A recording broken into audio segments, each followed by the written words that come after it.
Hello, it's Liam Killen. Today is a Logic day and we're going to look at 5 ways of how to polish up your tracks in Logic Pro 10. Also, just to let you know right out of the gate, this isn't one of those videos where you start watching and then a minute in you're like, I don't have any of these plugins. While there are a lot of external plugins like throughout the track, all the tips that I'm going to be showing you could be done with Logic itself. And these aren't tips just to help you with the sonic quality of your tracks, they also help organize your tracks as well, which is super important as a producer. Every one of these tips I use in each and every one of my tracks, without fail. Yeah, you could cover a lot of ground. We'll be looking at track stacks, effects bus routing, track stack bus routing, using markers, and automation. So I haven't completely finished this track today, but we'll be working with this.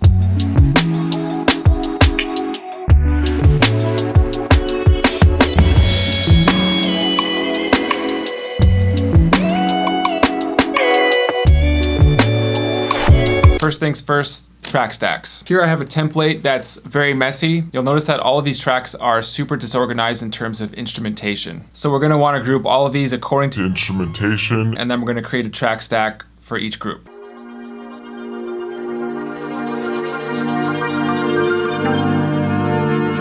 To track stack these, we're gonna start with drums. So kick all the way down to hi-hat, hold shift to select all of them, and then control, click, create track stack. Then up comes summing stack, we're gonna choose that one. And there you go, now everything's grouped into one stack. Okay, so let's say you started by organizing your tracks right away, which you should do, and then afterwards you wanna add, let's say, another perk part or drum part. So add a new track, audio, whatever. Let's say it's claps. So if you want to add this to this track stack, you just have to open it up by clicking the arrow here and then drag it in. Why is this so useful? Obviously, it just looks a lot cleaner, which helps with organization and workflow. Also, if you want to add effects to that track stack specifically, so for example, on this drums track stack, I already have a bunch of effects there. So that affects all the drums at once. This works especially well if you want to EQ the whole stack together. Let's say I want a bit more low end overall, not just the kick.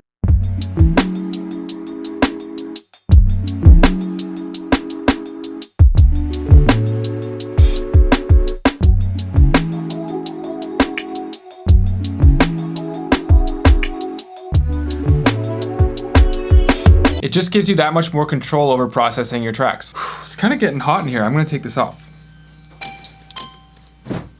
And so this brings us to bus routing. By the way, I actually have a separate video that goes into creative ways of using bus routing in Logic Pro 10, which I'll link up above and in the description. And I'll give you the basics here. Let's open up one of these track stacks. Let's say synth, and I'm gonna head down to synth riff 1. So you have all your effects here, and then underneath that you have this slot that says send. So I'm gonna click on that, go down to bus, and here you have all your buses. It's pretty much unlimited. Like, I doubt you're gonna have, what is it, 256 buses? I mean, your computer's gonna crash before you do that.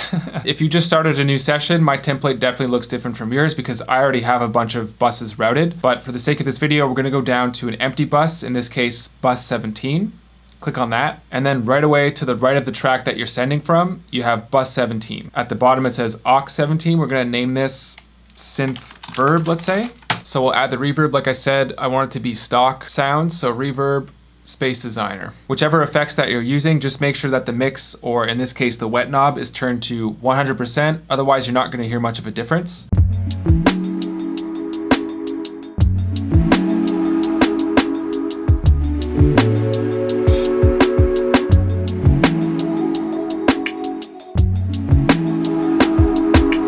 And so let's say I want to add that exact same reverb to a different synth part. So in this case, let's go to synth lead, send, bus, synth verb. So that's the same reverb.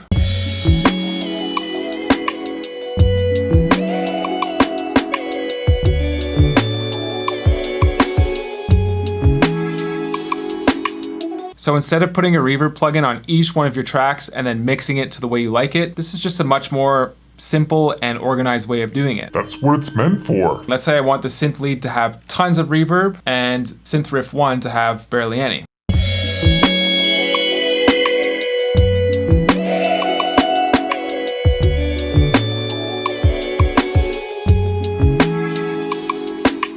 That's an option. Okay, next we're gonna look at track stack bus routing. Track stacks function just like individual tracks, so if you want, you could route that to a bus as well. In this particular example, we're gonna save a lot of time. We're gonna route bass, synth, and vocals all to one bus, and drums will be separate from that bus. I want my drums to be a little bit more up front, and I'm gonna show you how to do that. So bass, stereo out, we're gonna put this to bus 18. I'm gonna call this all but drums, and we'll do the same thing for synth as well as vocode.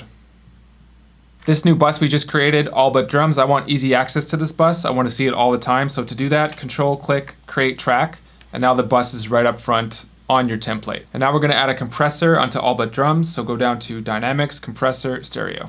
For this next part, just follow along. I'm going to use sidechain compression. We're not going to get into how this functions in this video. I'll be saving that for another time.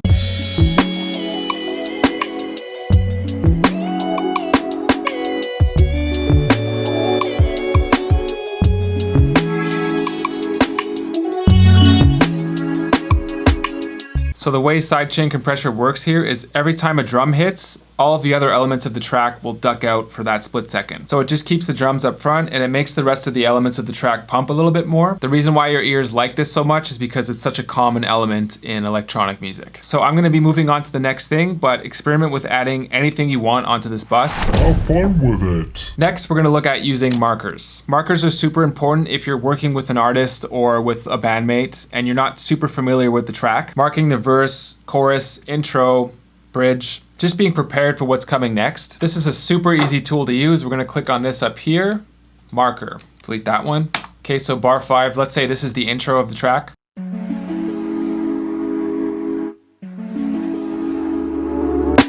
And that would be, let's say, the A section. So pressing the plus sign here, rename it intro, done. Markers could also be used as a reminder. So let's say you're working on a track and you don't want to forget something, you could just mark it in. And so finally, we're at the last thing, and that is automation. You could automate any parameter on any effect in Logic. It pretty much functions the same way. So we're gonna be focusing on volume and reverb. You know, keep it simple. I personally think that automation is one of the most underrated tools to polishing up your tracks. I use it everywhere. It works so well. So we'll take a look at a spot that I've actually already used it. We'll go back to synth and synth lead. So I have 3 buses here that are routed. And so when I play back the track,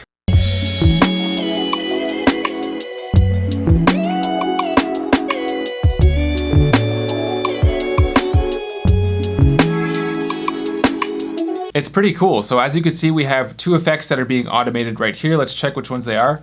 10, so that's synth effects, which is like a weird thing I've got going. And then bus 11 is crystallizer. So I'm gonna keep to my promise. We're gonna add another bus over top of this, some kind of stock Logic plugin. Bus 19, let's get some delay in there. I'm gonna put tape delay. Just gonna mess with it to get a feel here. Once again, wet, I'm gonna put that to 100%. I might just use a preset, we'll see, here we go.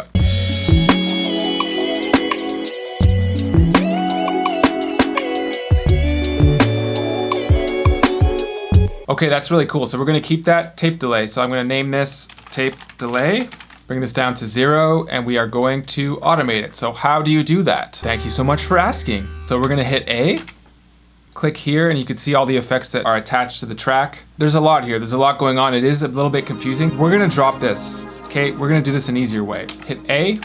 So now we have this tab here, it says read. We're gonna move it down to touch. And now you could actually automate it yourself just by pushing this knob up and down. So let's do that just to get a feel for it. And then afterwards we could correct anything we want. Here we go.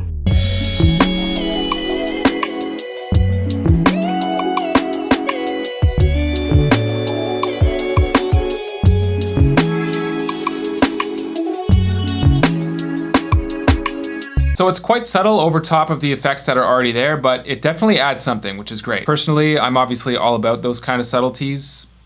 It's good to have a sharp ear and people notice that. Okay, so from here we're gonna hit A again, and now it's just a lot more simple. So the effects that are being used are right here. So tape delay is one of the effects we used.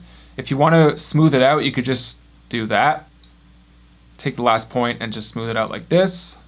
Okay, and let's say we want to change any of the other effects that we've already added to the track. You could do that. Let's say synth crystal.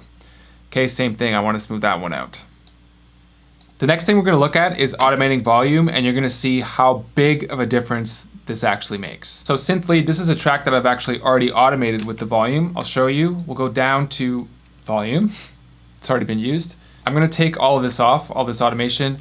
That's another thing you should know. If you want to erase the automation completely, just click, drag. There we go. And you have to make sure you go to this first dot here, get rid of it like that. Okay, so let's hear it without any automation.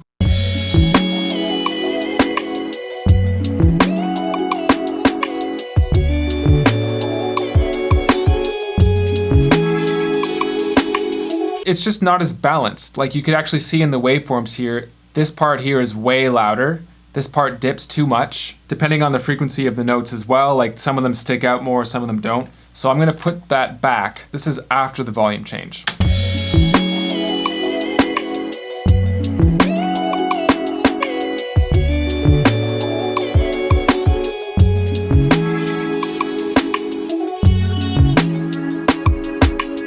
Way better balance. It just sits a lot better. I'm not taken out of it on certain notes.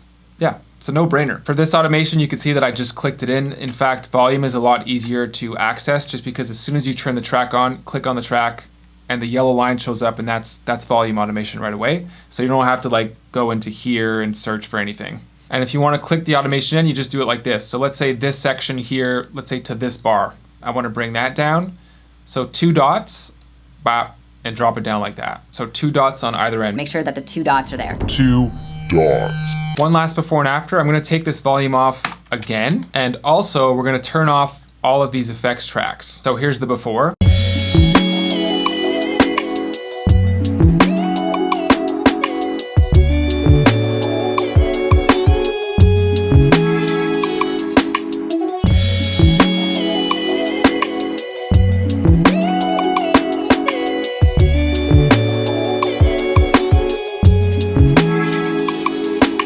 Obviously the after is like 10 times better. The before just sounds dinky, it's too dry, it's unbalanced. This is how you level up your tracks. I think that that's definitely enough for you guys to chomp on. I hope that these tips help bring your tracks to life. I really enjoyed presenting it to you guys. If you have any questions or comments, don't hesitate to leave them in the comment section down below. There's some of you out there that are totally whipping my butt, which I like. We're in this together. We're in this to learn, and yeah, have fun with it. Subscribe if you're into this, and I'll see you in the next one. Ciao.